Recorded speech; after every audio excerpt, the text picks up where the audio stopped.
सबसे पहले आपको जनरल उपेंद्र द्विवेदी का वो बयान सुनवाता हूं जिसकी बहुत चर्चा है। आज जनरल उपेंद्र द्विवेदी राजस्थान के बॉर्डर पर थे।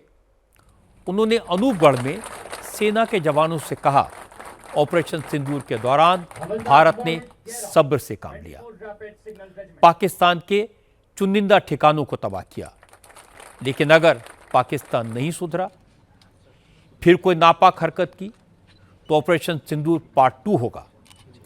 जनरल उपेंद्र द्विवेदी ने कहा, अगली बार भारत की सेनाएं संयम से काम नहीं लेंगी, फुल फोर्स से पाकिस्तान पर ऐसा अटैक करेंगी कि पाकिस्तान का नामो निशान मिट जाएगा।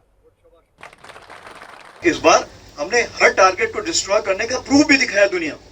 ये तो पाकिस्तान छुपा ले जाता था, पर इस बार हमने दिखाया कि ये देखिए, यहाँ पे हमने ये डिस्ट्रॉय किया, ये डिस्ट्रॉय किया। और सारी जो खबर है, तकरीबन 35 से 40 तो पहले नाम आए थे, लेकिन आपको पता है कि जब वो उनका 14 अगस्त को उन्होंने गलती से एक लिस्ट जाहिर कर दी थी जिसमें 100 से भी ज्यादा नाम थे जो कि वहां पर लोग खत्म हुए। और ये मैं फौजियों की बात कर रहा हूँ जो वहां पे खत्म हुए थे। टेररिस्ट जो है वो तो बहुत ही ज्यादा थे, ठीक है, तो टेररिस्ट को तो वो गिनते ही नहीं। तो ये मैं आपको बताना चाहता हूं कि इस बार भारत देश पूरी तैयारी के साथ है और इस बार वो संयम नहीं रखेगा जो सिंदूर 1.0 में हमने संयम रखा। इस बार हम आगे की कार्रवाई करेंगे और कुछ ऐसी कार्रवाई करेंगे कि हो सकता है पाकिस्तान को सोचना पड़े कि उसे इतिहास में, भूगोल में रहना है कि नहीं रहना है। अगर उसे भूगोल में अपनी जगह बनानी है तो उसके लिए उसे जो स्टेट स्पॉन्सर टेररिज्म जिसको हम बोलते हैं, यानी कि उसका देश जो टेररिज्म को स्पॉन्सर कर रहा है उसे रोकना पड़ेगा। तो आप अपनी पूरी तैयारी करके रखिए और अगर परवरदिगार चाहेंगे, भगवान चाहेंगे, वाहेगुरु चाहेंगे तो बहुत जल्दी ही आपको मौका मिलेगा। उसके लिए ऑल द बेस्ट। जय हिंद। इसके बाद जनरल उपेंद्र द्विवेदी ने कहा कि वो सरहद पर यही देखने आए हैं, अगर ऑपरेशन सिंदूर पार्ट 2 हुआ तो उसके लिए हमारी सेनाओं की तैयारी कैसी है। आर्मी चीफ ने कहा कि ऑपरेशन सिंदूर के वक्त सिर्फ सेना नहीं लड़ी, सारी फोर्सेस, देश का नेतृत्व और आम लोग सेम पेज पर थे, सब मिलकर लड़े। उस वक्त हमारी सेनाओं ने दुश्मन के दांत खट्टे किए, लेकिन अब हमारी तैयारी पहले से भी बेहतर है। यहाँ पे जो लड़ाई है वो सिर्फ फौज की लड़ाई नहीं है, यहाँ पे देश की लड़ाई है। और देश का मतलब यह होता है कि यहाँ का हर आम नागरिक से लेके हर यहाँ पे जो हमारे नुमाइंदे मेरे बाएं तरफ हैं, ये सारे उसमें शामिल, बीएसएफ पूरी अच्छी तरह से शामिल, इंटेलिजेंसी शामिल, पुलिस शामिल, जिसको भी आप बोलिए वो सब शामिल इस लड़ाई में लड़ेंगे। या ब्लैकआउट हुआ, या जो ड्रोन्स के ऊपर कार्रवाई हुई, या जो ड्रोन्स कुछ अगर अंदर से कहीं उड़ाए गए तो उसकी जांच करना, जो भी कार्रवाई थी उस सब हमने मिलके काम किया। और मेरा इरादा यही था यहाँ पे आकर देखूं कि अगर सिंदूर 2.0 होता है तो हमारी मिलके तैयारी कितनी है। और मुझे बड़ा अच्छा लग रहा है देख के, जो ब्रीफिंग मेरे को मिली है, कल शाम को भी जो मैंने बातचीत की, कल शाम को जो ब्रीफिंग मिली, बाकी जगह भी मैंने जो बात की थी, उससे मेरे को एक विश्वास प्राप्त होता है कि क्या हम लोग उस चीज के लिए तैयार हैं। और मुझे पूरा यकीन है कि अगर ऐसा मौका मिलेगा तो हम उसके लिए पूरी तैयारी के साथ इस बार जुटे हुए हैं। अब मैं आपको air chief marshal AP Singh की बात सुनाता हूं। एयर चीफ मार्शल ने भी पाकिस्तान को कड़ी चेतावनी दी। एयर चीफ ने कहा कि दुश्मन भारत की ताकत देख चुका है, इसलिए अगर थोड़ी भी अकल होगी तो फिर गड़बड़ी करने की हिमाकत नहीं करेगा, और अगर कोई हरकत की तो अंजाम क्या होगा ये बताने की तो जरूरत भी नहीं है। एयर चीफ मार्शल ने पहली बार बताया कि ऑपरेशन सिंदूर के दौरान भारतीय सेना ने पाकिस्तान को कितना नुकसान पहुंचाया, पाकिस्तान के एयरबेसेस पर कितनी तबाही मचाई। Air chief marshal AP Singh ने कहा कि चूंकि टारगेट सेट थे, सिलेक्टेड थे, इसलिए एयरफोर्स ने पाकिस्तान की कमर एक रात में ही तोड़ दी थी और चौथे दिन तक तो पाकिस्तान घुटनों पर आ गया। AP सिंह ने कहा कि ऑपरेशन सिंदूर 1 के दौरान भारत ने पाकिस्तान के F-16 और JF-17 जैसे 5-6 मॉडर्न फाइटर जेट्स को मार गिराया।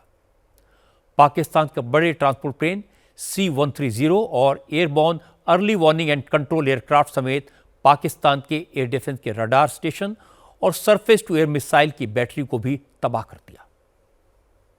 As far as Pakistan losses are concerned, I think it was very clear. It was clearly spelled out in the initial debriefs also that we have struck a large number of their airfields, and we struck a large number of their installations. And what we have gathered from whatever int reports we have got is that on ground, because of our strikes, there have been radars at least 4 places, command and control centers at 2 places, runway, of course, damaged at 2 places.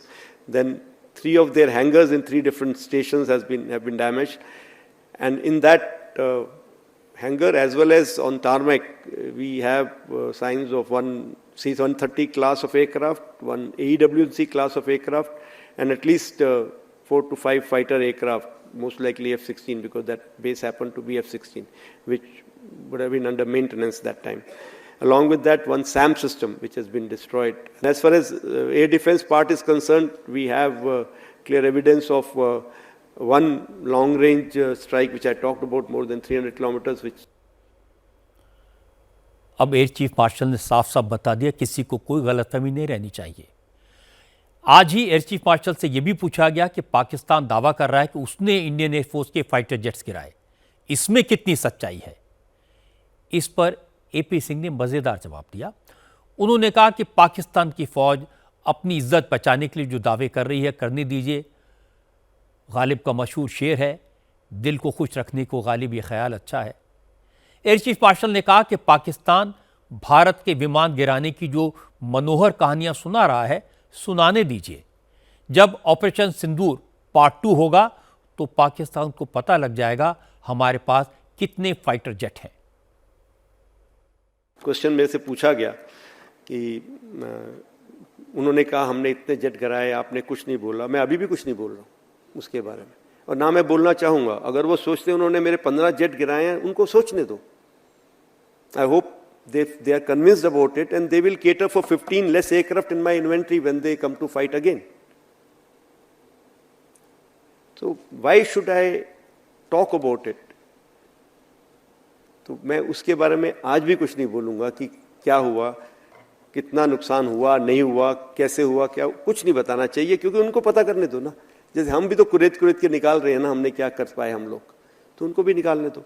लेकिन ये बात आपको सब बड़ी clear है कि आपने कोई एक ऐसी पिक्चर देखी है जहां पे हमारे किसी एयरबेस में कुछ गिरा हो, कुछ लगा हो, कोई हैंगर डिस्ट्रॉयड हो, कुछ हो? जो इतनी सारी पिक्चर्स हमने उधर की दिखा दी, वैसे एक भी पिक्चर वो नहीं दिखा पाए हमें। सो उनका जो नैरेटिव है वो, आई थिंक उनके जो वो मनोहर कहानियां हैं। सो चलने दो, अच्छा है, उनको खुश रहने दो। एंड मे बी उनको अपनी पब्लिक को कुछ दिखाना है अपने साख बचाने के लिए।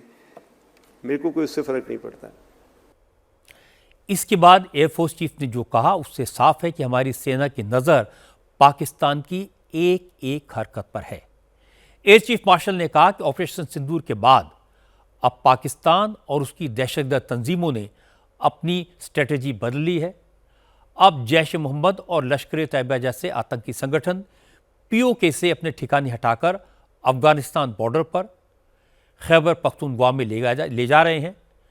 अब बड़े बड़े इंफ्रास्ट्रक्चर बनाने के बजाय छोटे छोटे स्ट्रक्चर बनाए जा रहे हैं ताकि सैटेलाइट से उनको आइडेंटिफाई करना मुश्किल हो जाए।